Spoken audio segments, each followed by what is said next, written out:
Hi stout top സ്റ്റോറീസിൻ്റെ പുതിയൊരു വീഡിയോയിലേക്ക് എല്ലാവർക്കും സ്വാഗതം. ഇന്ന് നമ്മൾ കാണാൻ പോകുന്നത് ലോകമഹാത്ഭുതങ്ങളിലൊന്നായ താജ്മഹലാണ്. ഷാജഹാൻ്റെ മുംതാസിൻ്റെ അഗാധ പ്രണയത്തിൻ്റെ സ്മാരകമാണ് താജ്മഹൽ. ലോകമഹാത്ഭുതങ്ങളിലൊന്നായ താജ്മഹൽ യമുന നദിയുടെ തീരത്താണ് സ്ഥിതി ചെയ്യുന്നത്. മുഗൾ ചക്രവർത്തി ഷാജഹാൻ തൻ്റെ ഭാര്യയായ മുംതാസ് മഹലിൻ്റെ സ്മരണയ്ക്കായി പണി കഴിപ്പിച്ചതാണ് താജ്മഹൽ. അപ്പോൾ നമ്മൾ ട്രെയിൻ ഇറങ്ങിയ ശേഷം അവിടത്തേക്ക് ഓട്ടോനാണ് പോയത്. താജ്മഹൽ മെട്രോ സ്റ്റേഷന് മുന്നിലാണ് നമുക്ക് ഇറങ്ങേണ്ടത്. അപ്പോൾ നമ്മൾ അവിടെ എത്തിയിട്ടുണ്ട്. ഇനി നമ്മൾ അവിടെ എത്തി കുറച്ച് നടക്കാനുണ്ട്. ഇതാണ് ഗേറ്റ് കാണുന്നത്. ഈ ഗേറ്റ് കടന്ന് വേണം നമുക്ക് ഉള്ളിലോട്ട് പോകാൻ. ഇവിടുന്ന് കുറച്ച് ദൂരം നടക്കാനുണ്ട്. ഇവിടുന്ന് ഒരു വാഹനം കിട്ടാനുണ്ട്. നമ്മുടെ വാഹനമൊന്നും അതിനുള്ളിലേക്ക് കടത്തില്ല. താജ്മഹലിനുള്ളിലേക്ക് സന്ദർശകരെ കൊണ്ടുപോകാൻ ഇവിടെ ഒരു ബാറ്ററിയിൽ ഓടുന്ന വണ്ടിയുണ്ട്. അതിന് ഒരാൾക്ക് 20 രൂപ വീതമാണ് കൊടുക്കേണ്ടത്. ഞങ്ങൾ ചെന്ന സമയത്ത് അവിടെ ഇല്ലായിരുന്നു.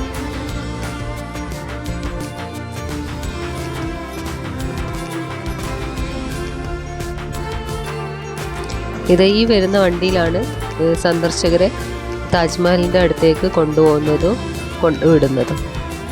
ഇനി നമുക്ക് ഇവിടുന്ന് ടിക്കറ്റ് എടുക്കണം. ടിക്കറ്റ് ഓൺലൈനായിട്ടാണ്. നമുക്ക് ഗൈഡിന് ആവശ്യമുണ്ടെങ്കിൽ ഇവിടെ ആളുകളുണ്ട്, അവിടുത്തെ പറയാം, അവർ തന്നെ ടിക്കറ്റൊക്കെ ബുക്ക് ചെയ്ത് തരും. ഒരു ടിക്കറ്റിന് 250 രൂപയാണ്. അങ്ങനെ ഞങ്ങൾ വെസ്റ്റ് ഗേറ്റ് വഴിയാണ് ഉള്ളിലോട്ട് പോയത്. ഞങ്ങൾ 250 രൂപേൻ്റെ ടിക്കറ്റ് എടുത്തത്. 250 രൂപേൻ്റെ ടിക്കറ്റ് എടുത്താൽ നമുക്ക് താജ്മഹലിനുള്ളിലൊക്കെ കയറാൻ പറ്റും. 50 രൂപക്ക് എടുത്താണെങ്കിൽ അതിന് പുറത്തു നിന്ന് കാണാൻ മാത്രമേ പറ്റൂ, അതിന് മുകളിലേക്ക് കയറാൻ പറ്റില്ല. അവിടുന്ന് ചെക്കിംഗ് ഒക്കെ കഴിഞ്ഞ് നമ്മൾ ഉള്ളിലേക്ക് കയറിയിട്ടുണ്ട്. മൊബൈൽ ഫോണും വെള്ളവും മാത്രം ഉള്ളിലേക്ക് കടത്തിവിടുന്നു. ഭക്ഷണ സാധനങ്ങളും ബാഗും ഒന്നും കടത്തിവിടില്ല. നമ്മുടെ ചെറിയ ബാഗൊക്കെ കടത്തിവിടും, വലിയ ബാഗൊന്നും അതിനകത്തേക്ക് കടത്തിവിടില്ല. പിന്നെ സെൽഫി സ്റ്റിക്ക്, ട്രൈപോഡ് അങ്ങനെയുള്ള സാധനങ്ങളൊന്നും ഉള്ളിൽ കൊണ്ടുപോകാൻ പറ്റില്ല. നമുക്ക് ഉള്ളിലോട്ട് കടന്നു പോകുമ്പോൾ കാണുന്ന കാഴ്ച ഇതൊക്കെ. ഇങ്ങനെ രണ്ട് സൈഡിൽ ഒരേപോലത്തെ നിർമ്മിതികളാണുള്ളത്. പിന്നെ ഇതിന് മെയിനായിട്ട് താജ്മഹലിലേക്ക് കടക്കാൻ വേണ്ടിയിട്ട് 3 ഗേറ്റുകളുണ്ട്. രാവിലെ 6 മണി മുതൽ വൈകിട്ട് 7 മണി വരെയാണ് സന്ദർശന സമയം. 15 വയസ്സ് വരെയുള്ള കുട്ടികൾക്ക് ടിക്കറ്റ് ആവശ്യമില്ല. ഈ കാണുന്നതാണ് താജ്മഹലിൻ്റെ പ്രധാന കവാടം. ഇത് കടന്നിട്ട് വേണം നമുക്ക് താജ്മഹലിൻ്റെ അടുത്തേക്ക് എത്താൻ. ഈ ഗേറ്റിന് പറയുന്ന പേര് ഗ്രേറ്റ് ഗേറ്റ് എന്നാണ്. ഈ ഗേറ്റ് നിർമ്മിച്ചിരിക്കുന്നത് റെഡ് സാൻഡ് സ്റ്റോൺസ് ഉപയോഗിച്ചിട്ടാണ്. വെള്ളിയാഴ്ച താജ്മഹൽ അവധിയാണ്. സന്ദർശകർ ഇതിനകത്തേക്ക് പ്രവേശിപ്പിക്കില്ല വെള്ളിയാഴ്ചകളിൽ. ഇനി നമ്മൾ മെയിൻ കവാടം കടന്ന് താജ്മഹലിൻ്റെ അടുത്തേക്ക് എത്താൻ പോവാണ്. ഇവിടുന്ന് നമുക്ക് നോക്കുന്ന സമയത്ത് താജ്മഹൽ കാണാനേ പറ്റില്ല. കുറച്ച് നമ്മൾ മുന്നോട്ട് നടന്നു നിൽക്കുമ്പോൾ നന്നായിട്ട് ആ താജ്മഹൽ ഇങ്ങനെ തെളിഞ്ഞു വരും. അത് കാണാൻ ഒരു പ്രത്യേക ഭംഗിയാണ്. നമ്മൾ വീഡിയോ ഒക്കെ എടുക്കുമ്പോൾ അത്ര നന്നായിട്ട് ഇതിനകത്ത് കാണാൻ പറ്റുന്നില്ല. നമ്മൾ അവിടെ നിന്ന് കാണുമ്പോൾ നല്ലൊരു ഭംഗിയാണ് അത്. ഇവിടെ നിന്ന് കുറേ ആൾക്കാർ ഫോട്ടോസൊക്കെ എടുക്കുന്നു. ഇവിടെ നിന്നാലാണ് നമുക്ക് താജ്മഹലിൻ്റെ പൂർണ്ണ രൂപം കാണാൻ പറ്റുന്നത്. അതുകൊണ്ട് തന്നെ ഇവിടെ നല്ല തിരക്കാണ്. എല്ലാവരും ഇവിടെ നിന്നാണ് കൂടുതൽ ഫോട്ടോസും വീഡിയോസും ഒക്കെ എടുക്കുന്നത്.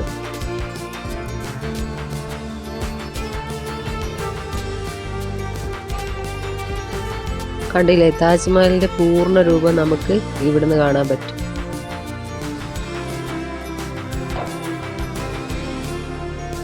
എല്ലാവരും കാണാൻ ആഗ്രഹിക്കുന്ന ഒരു സ്ഥലം തന്നെയല്ലേ നമുക്ക് താജ്മഹൽ.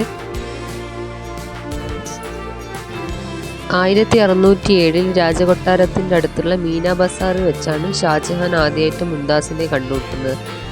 ആദ്യ ആഴ്ചയിൽ തന്നെ മുംതാസിനോട് ഇഷ്ടം തോന്നിയെന്നാണ് പറയപ്പെടുന്നത്. ഇവിടുന്ന് ഇനിയും കുറച്ചുകൂടെ മുന്നോട്ട് നടക്കണം നമ്മൾ താജ്മഹലിൻ്റെ അടുത്തോട്ട് എത്താൻ വേണ്ടിയിട്ട്.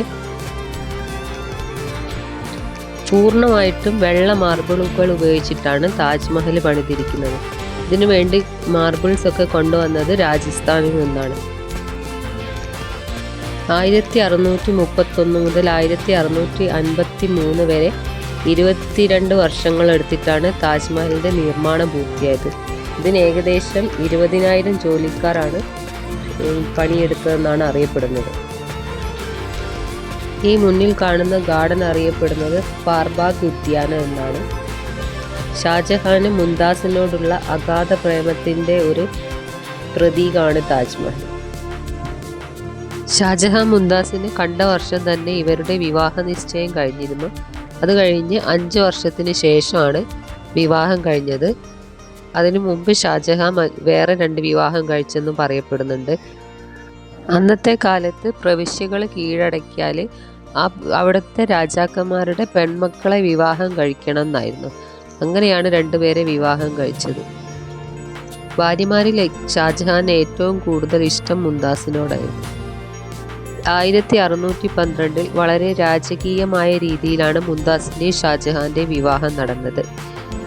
ഷാജഹാനും മുംതാസിനും 14 കുട്ടികളുണ്ടായിരുന്നു. 38ാമത്തെ വയസ്സിൽ 14ാമത്തെ കുട്ടിക്ക് ജന്മം നൽകുമ്പോഴാണ് മുംതാസ് മരണപ്പെട്ടത്. മുഗൾ ഭരണകാര്യങ്ങളിൽ വരെ ഷാജഹാനെ മുംതാസ് സഹായിച്ചിരുന്നു. ഡക്കാൻ പീഠഭൂമിയിലേക്ക് യുദ്ധത്തിനായി പോകുമ്പോൾ മുംതാസും കൂടെ പോയിരുന്നു. ആ സമയത്ത് മുംതാസ് പൂർണ്ണ ഗർഭിണിയായിരുന്നു. അവിടെ വെച്ചാണ് കുഞ്ഞിന് ജന്മം നൽകുന്ന സമയത്ത് മുംതാസ് മരണപ്പെട്ടത്. ആഗ്രയിൽ യമുന നദിയുടെ തീരത്താണ് താജ്മഹൽ സ്ഥിതി ചെയ്യുന്നത്.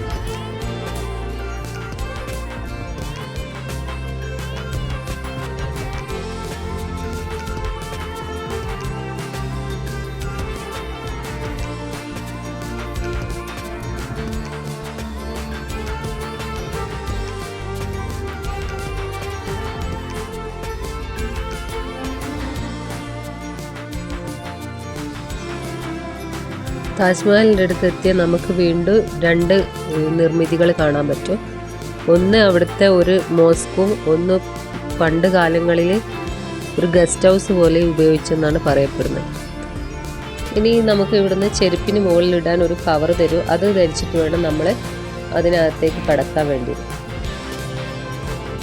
അപ്പോൾ 200 രൂപ ടിക്കറ്റ് എടുത്ത ആൾക്കാർക്ക് ഇവിടേക്ക് കടന്നു വരാൻ പറ്റുള്ളൂ. അല്ലാത്തവർ അവിടെ താഴെ നിന്ന് കാണണം. പിന്നെ 50 രൂപ ടിക്കറ്റാണ് പുറത്തുനിന്ന് എടുത്തെങ്കിൽ ഇവിടെ ഉള്ളിൽ വന്നാലും ഇവിടെ ഇതിന് മുകളിലേക്ക് പോകാൻ വേണ്ടിയിട്ടുള്ള ടിക്കറ്റ് ഇവിടുന്ന് എടുക്കാൻ പറ്റും നമുക്ക്.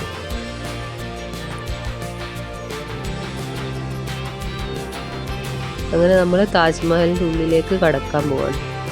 ഇതിനുള്ളിലാണ് ഷാജഹാൻ്റെയും മുംതാസിൻ്റെയും ശവകുടീരങ്ങളുള്ളത്. ഷാജഹാന് വളരെ നിർബന്ധം ഉണ്ടായിരുന്നു മുംതാസിൻ്റെ സ്മാരകം വെള്ള മാർബിളുകൾ കൊണ്ട് തന്നെ നിർമ്മിക്കണം.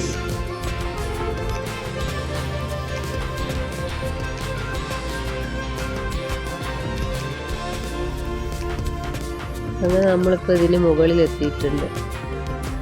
കാണാൻ തന്നെ വളരെ മനോഹരം. ഇതാണ് നമ്മൾ നേരത്തെ ആ കടന്നു വന്ന വഴിയാണ്.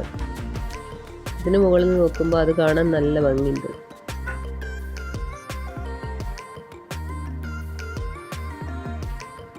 പിന്നെ ഞങ്ങൾ ഇവിടെ നിന്ന് കുറച്ച് വീഡിയോസും ഫോട്ടോസും ഒക്കെ എടുത്ത് കുറച്ച് നേരം ഇവിടെ ഇരുന്ന ശേഷമാണ് പിന്നെ ഉള്ളിലേക്ക് കയറിയത്. താജ്മഹലിലെ ഈ 4 മിനാരങ്ങൾക്കും 40 മീറ്റർ ഉയരമുണ്ട്. ഇത് കുറച്ച് പുറത്തോട്ട് ചരിഞ്ഞ രീതിയിലാണ് നിർമ്മിച്ചിരിക്കുന്നത്. ഏതെങ്കിലും കാരണത്താൽ ഭൂചലനം പോലുള്ള എന്തെങ്കിലും പ്രകൃതിക്ഷോഭങ്ങൾ ഉണ്ടാകുമ്പോൾ പ്രധാന ഗോപുരത്തിലേക്ക് വീഴാതിരിക്കാനാണ് ഇങ്ങനെ പുറത്തോട്ട് ചരിഞ്ഞ രീതിയിൽ ഇത് നിർമ്മിച്ചിരിക്കുന്നത്. 50 രൂപേൻ്റെ ടിക്കറ്റ് എടുത്താൽ നമുക്ക് ഇവിടെ ഈ താഴെ കാണുന്ന ഈ ഭാഗം വരെ വരാൻ പറ്റുള്ളൂ. ഇതിന് മുകളിലേക്ക് കയറാൻ പറ്റില്ല. നമ്മളിതിനകത്തേക്ക് കടക്കുമ്പോൾ അവർ നമ്മുടെ ടിക്കറ്റ് ഒക്കെ വീണ്ടും ചെക്ക് ചെയ്യുന്നുണ്ട്. എന്നിട്ടുള്ള ഉള്ളിലേക്ക് കടത്തിവിടും.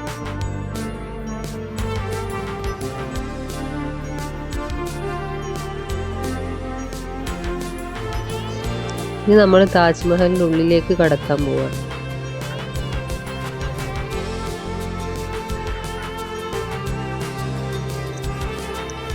ഇതിനുള്ളിൽ വീഡിയോ ഫോട്ടോസ് ഒന്നും എടുക്കരുതെന്നാണ് അവർ പറഞ്ഞത്.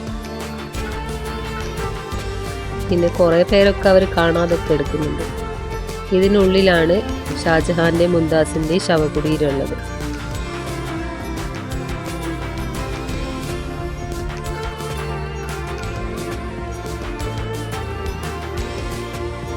ഇത് ഈ കാണുന്ന വലുത് ഷാജഹാൻ്റെതും നടുക്കായിട്ട് കാണുന്നത്, ഈ ചെറുത് നടുക്കിൽ കാണുന്നത് മുംതാസിൻ്റെ ശവകുടീരാണ്. യഥാർത്ഥത്തിൽ ശവകുടീരം ഇതിന് താഴെയുള്ള അറയിലാണ് സ്ഥിതി ചെയ്യുന്നത്. നമുക്ക് അവിടുന്ന് പുറത്തേക്ക് പോയാൽ താജ്മഹലിൻ്റെ ബാക്ക് സൈഡിലോട്ടുണ്ട്. നമുക്ക് അതിനുള്ളിലൊക്കെ ഉള്ള കുറച്ച് കാഴ്ചകളാണ്.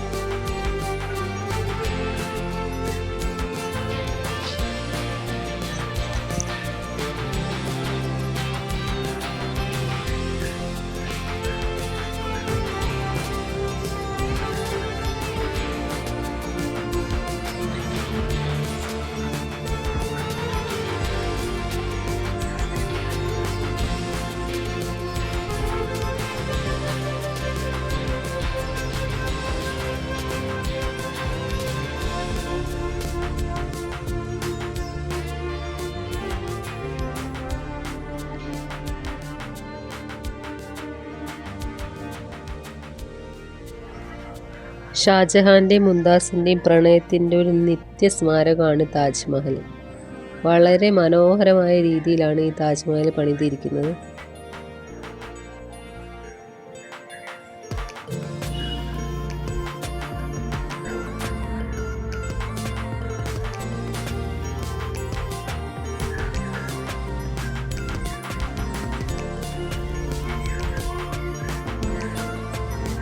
അപ്പോൾ നമ്മൾ താജ്മഹലിൻ്റെ ബാക്ക് സൈഡിലേക്കാണ് കടന്നത്.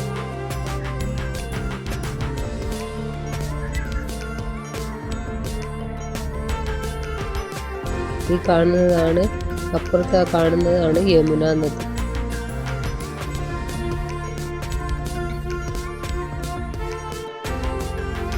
ഷാജഹാന് തൻ്റെ 3 ഭാര്യമാരിൽ ഏറ്റവും പ്രിയം മുംതാസ് മഹലിനോടായിരുന്നു. അതുകൊണ്ട് തന്നെ അദ്ദേഹത്തിൻ്റെ അവസാന കാലഘട്ടത്തിൽ അദ്ദേഹം മരണപ്പെട്ടാൽ മുംതാസിൻ്റെ അടുത്ത് തന്നെ അടക്കം ചെയ്യണമെന്ന് തൻ്റെ മക്കളോട് പറഞ്ഞിരുന്നെന്ന് പറയപ്പെടുന്നുണ്ട്. താജ്മഹലിൻ്റെ നേരെ യമുന നദിയുടെ മറുവശത്ത് ഒരു ബ്ലാക്ക് കളറിൽ താജ്മഹൽ പണിയാൻ ഷാജഹാൻ പ്ലാൻ ഇട്ടിരുന്നെന്നും പറയപ്പെടുന്നുണ്ട്. പിന്നീട് അവിടുന്ന് കറുത്ത കളറിലുള്ള മാർബിൾ കഷ്ണങ്ങൾ കിട്ടിയിരുന്നെന്നും ഒക്കെ പറയപ്പെടുന്നുണ്ട്.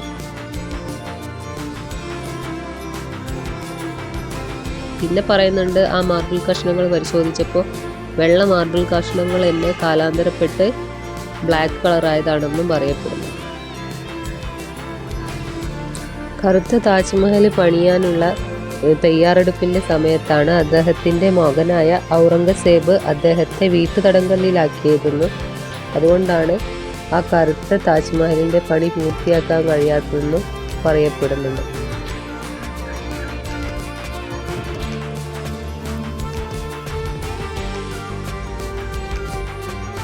താജ്മഹലിൻ്റെ 3 ഭാഗത്തും ഇതുപോലെ റെഡ് സാൻഡ് സ്റ്റോണിൽ നിർമ്മിച്ച കെട്ടിടങ്ങൾ നമുക്ക് കാണാൻ പറ്റും. ഒരു ഭാഗം നദിയിലേക്ക് തുറന്നെടുക്കുന്ന രീതിയിലാണ് താജ്മഹലിൻ്റെ നിർമ്മാണം.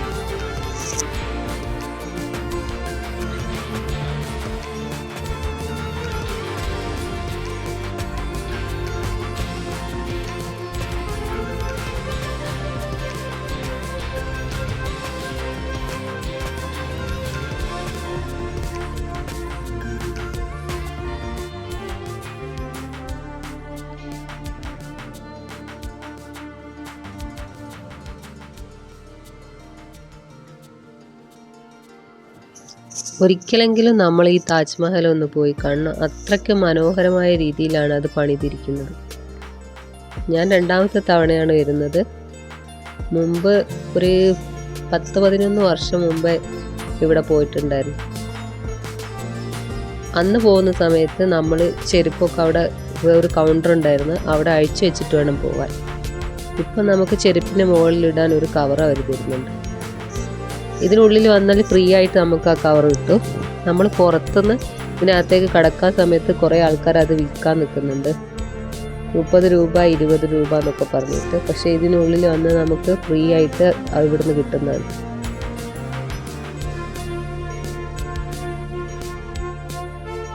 ആയിരത്തി 1983 യുനെസ്കോയുടെ പൈതൃക പട്ടികയിൽ താജ്മഹൽ ഇടം നേടിയിട്ടുണ്ട്. വർഷങ്ങളോളം പണിപ്പെട്ട് താജ്മഹൽ കെട്ടിപ്പൊക്കിയ 20,000 പേരുടെ കൈകൾ വെട്ടിക്കളയാൻ ഷാജഹാൻ സൈന്യത്തിനോട് ഉത്തരവിട്ടിട്ടുണ്ടായിരുന്നെന്നും പറയപ്പെടുന്നു. അതിന് കാരണം ഇതിനേക്കാൾ നല്ലൊരു നിർമ്മിതി ഇനി ഈ ഭൂമിയിൽ ഉണ്ടാവരുത് എന്നൊരു നിർബന്ധം ഷാജഹാൻ ഉണ്ടായിരുന്നത്. ഈ കാണുന്ന കെട്ടിടം ഇപ്പം മോസ്ക് ആയിട്ടാണ് അവർ ഉപയോഗിക്കുന്നത്. വെള്ളിയാഴ്ചകളിൽ ഇവിടെ പ്രാർത്ഥന നടത്താറുണ്ട്.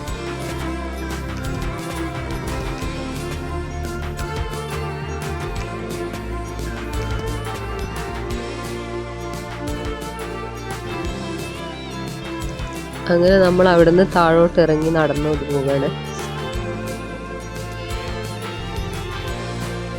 നമ്മൾ ഉള്ളിലേക്ക് കയറി വന്ന് ആ മെയിൻ ഗേറ്റ് വഴി തന്നെയാണ് നമുക്ക് പുറത്തേക്കും പോകേണ്ടത്.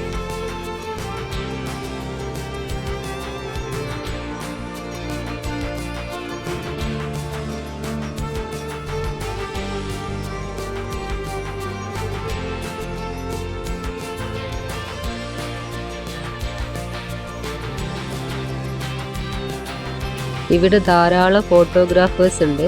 അവർ ഫോട്ടോ എടുക്കുന്നതിന് 250 മുതൽ 450 രൂപ വരെയാണ് ചാർജ് ഈടാക്കുന്നത്.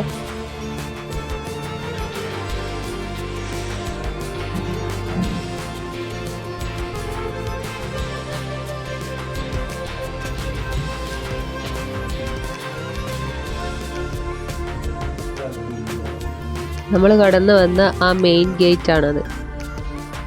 ഇവിടുന്ന് കാണുമ്പോൾ അതിൻ്റെ പൂർണ്ണമായ രൂപം നമുക്ക് കാണാൻ പറ്റും. ഇത് പൂർണ്ണമായും മുഗൾ ശൈലിയിലാണ് പണിതിരിക്കുന്നത്. ഗ്രേറ്റ് ഗേറ്റ് എന്നാണ് ഇതിൻ്റെ പേര്.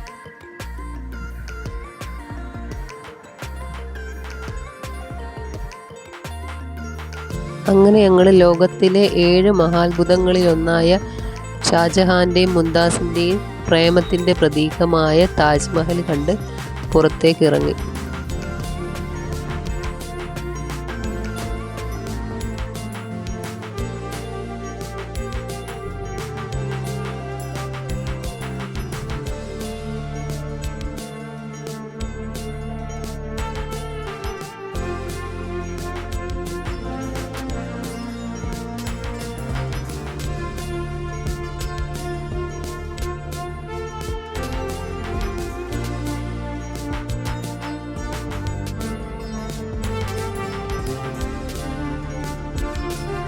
ഞങ്ങൾ പുറത്തെത്തിയപ്പോൾ നമ്മൾ നേരത്തെ കണ്ട ആ വണ്ടി അവൈലബിൾ ആയിരുന്നു. ഒരാൾക്ക് 20 രൂപയാണ് ചാർജ് ഈടാക്കുന്നത്. താജ് മെട്രോ സ്റ്റേഷൻ്റെ മുന്നിലോട്ടും ഈ ഇവിടത്തെ പാർക്കിങ്ങിലോട്ടും മാത്രമാണ് ഇതിൻ്റെ സർവീസ് ഉള്ളത്. ഒരാൾക്ക് 20 രൂപക്ക് അവർ നമ്മളവിടെ കൊണ്ടുവിടും. അങ്ങനെ ഞങ്ങൾ നമ്മുടെ ലോക മഹാത്ഭുതങ്ങളിലൊന്നായ ഷാജഹാൻ്റെയും മുംതാസിൻ്റെയും ആ പ്രണയ സ്മാരകത്തിൽ നിന്ന് ഞങ്ങൾ തിരിച്ചു പോവുകയാണ്. വീഡിയോ ഇഷ്ടപ്പെടുകയാണെങ്കിൽ എല്ലാവരും ഒന്ന് ലൈക്ക് ചെയ്യുക, സബ്സ്ക്രൈബ് ചെയ്ത് സപ്പോർട്ട് ചെയ്യണം. നമുക്ക് പുതിയൊരു വീഡിയോ ആയിട്ട് വീണ്ടും കാണാം. അതുവരേക്കും ബൈ ബൈ.